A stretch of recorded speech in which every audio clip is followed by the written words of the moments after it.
How to access a wallet and get benefits from the dashboard. First, log into your dashboard. Scroll down on the dashboard and click Go Packages. In this section, choose the package you want to purchase and select the payment method. After selecting your desired package and payment method, submit your purchase. You will receive a one-time password on your registered email to confirm your transaction. Upon completing the purchase, you will automatically receive a 20% wallet based on the package price. To view a wallet, select a wallet on the right side of the dashboard. Here, you will see the transactions done under a wallet. Purchasing reward packages from a wallet. For purchasing reward packages, click on a wallet on the left menu and select Reward Packages. Select the desired package and select a wallet as a payment mode.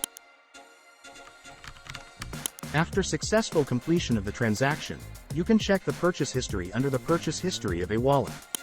Note: you will get 10% Go credits on purchase of the reward package.